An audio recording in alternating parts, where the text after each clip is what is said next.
আসসালামু আলাইকুম। আমি অ্যাডভোকেট শাহানা সুলতানা সুমা। আজকের যে বিষয়টা নিয়ে কথা বলবো সেটা হচ্ছে যে আমাদের দেশে বর্তমানে এখন যে জিনিসটা বেশি হচ্ছে সেটা হচ্ছে যে কিশোর অপরাধ মাত্রা অনেক পরিমাণে বেড়ে গেছে। তো এই কিশোর অপরাধ মাত্রা বেড়ে যাওয়ার পিছনে আমাদের কিন্তু পরিবারের একটা অনেক বড় ভূমিকা রয়েছে। এই ভূমিকার অভাবের কারণেই কিন্তু আমাদের দেশে এখন এই কিশোর অপরাধ প্রচুর পরিমাণে বেড়ে গেছে।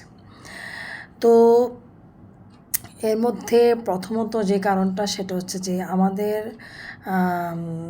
যে মা বাবারা রয়েছে তারা তাদের ছেলে মেয়েদের প্রতি সজাগ দৃষ্টি দেওয়ার অভাব, এবং ছেলেমেয়েরা ঠিকভাবে স্কুল কলেজে যাচ্ছে কি না সেদিকেও কিন্তু এত বেশি নজর দিচ্ছে না।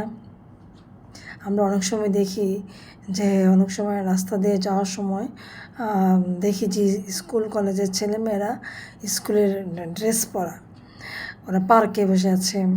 অনেক সময় রেস্টুরেন্টে গেলাম দুপুরের দিকে, দেখি রেস্টুরেন্টে বসে আছে, কিন্তু মা বাবারা কিন্তু ঠিকই জানেন তাদের ছেলেমেয়েরা স্কুলে গিয়েছে বা কলেজে গিয়েছে। তো সেদিকে একটু নজর দিতে হবে। আরেকটা জিনিস যেটা ওই দিন দেখলাম সেটা হচ্ছে যে সেই জিনিসটা দেখে খুবই খারাপ লাগলো যে মডার্ন স্কুল, কুমিল্লা মডার্ন স্কুলের একদল ছেলে, একদল বলতে অনেক হবে, সেখানে স্কুল ছুটি হলো, ছুটি হওয়ার পরে কি বিষয় নিয়ে মারামারি হচ্ছে সেটা আমি ঠিক জানি না বিষয়টা। প্রচুর, মানে আমার ইচ্ছে করছিল যে আমি আসলে জিজ্ঞাসা করি। তো সেই সুযোগটা হওয়ার আগেই কিছুক্ষণ পরে দেখলাম যে ছেলেগুলো সেখানে আর নাই। তবে একটু পরে দেখলাম যে কিছু ছেলে দৌড়ে আসছে, এসে আরেকদিকে ঢোকার চেষ্টা করছে। এমন সময় সিনিয়র কিছু ছেলেরা এই স্কুল ড্রেস পরা ছেলেদেরকে খুব বকছে এবং থাপ্পড় মারছে, কেন এইসব কাজ করছে, স্কুল ছুটি হয়েছে, বাসায় চলে যাবে, না গিয়ে রাস্তাঘাটে মারপিট কেন, এগুলো কোনো সেখানে কোনো। পরক্ষণে শুনি ওদেরকে শাসন করেছে যে এইসব ছেলেরা, সেই সব ছেলেদেরকে যাদেরকে শাসন করেছে সেই সব ছেলের গার্জিয়ানরা, যে বড় ভাইয়েরা তাদেরকে শাসন করেছিল, তাদেরকে বকাঝকা করছে, কেন তাদের ছেলেকে শাসন করলো। তো এইসব কারণে কিন্তু আমাদের দেশের ছেলেরা আরও বেশি প্রশ্রয় পেয়ে যাচ্ছে। তো আমরা যদি রাস্তাঘাটে কোনো এরকম দেখি, তো ঝগড়াঝাটি হচ্ছে, মারপিট হচ্ছে, তো আমাদের তো সবার উচিত আমরা যদি সচেতন হই, আমরা এগিয়ে যাব, সেটা থামানোর চেষ্টা করব। তো সেটা করলে যদি তাদের গার্জিয়ানরা এসে শাসায়, তাহলে তো ওরা প্রশ্রয় পেয়ে যাবে। তো এই সমস্ত কারণে আমাদের দেশে কিশোর অপরাধ আরও বেশি বেড়ে যাচ্ছে।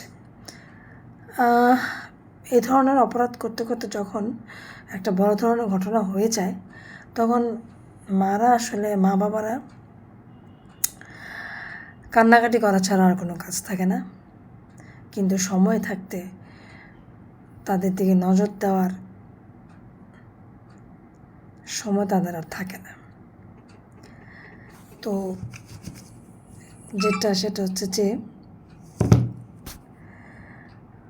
ছেলে মেয়েদের দিকে বেশি করে নজর দিন। আর মাদকের কথা কী বলবো, যে পরিমাণে মাদক বেড়ে যাচ্ছে, তো ছেলেমেয়েরা মাদকাসক্ত হয়ে পড়ছে বন্ধুবান্ধবের অভাবে।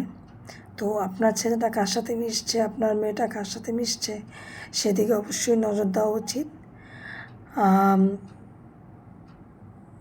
শুরু থেকেই যদি ছেলেমেয়েদের দিকে একটু সজাগ দৃষ্টি দেন, তাহলে ছেলেমেয়েরা কেউ বিপথে যাবে না। আমাদের দেশের কিশোর অপরাধ অনেকাংশে কমে যাবে। তবে এখানে সবচেয়ে বেশি যার দায়িত্ব সেটা হচ্ছে যে মাদের দায়িত্ব বেশি। বাবাদের দায়িত্ব তো আছেই, মাদের দায়িত্ব, ভাই বোনদের দায়িত্ব, বড় ভাই বোন, ছোটো ভাই বোন, সবার দায়িত্ব আছে। তো একটা পরিবার যদি সবাই সবার দিকে খেয়াল রাখে, তাহলে সেই পরিবারের ছেলে হোক মেয়ে হোক, সেটা আর বিপদে যাবে না বা নষ্ট হবে না বা কোনো অপরাধেও জড়িত হবে না। তো সেদিকে নজর দেওয়া দরকার সবার। খোদা হাফেজ।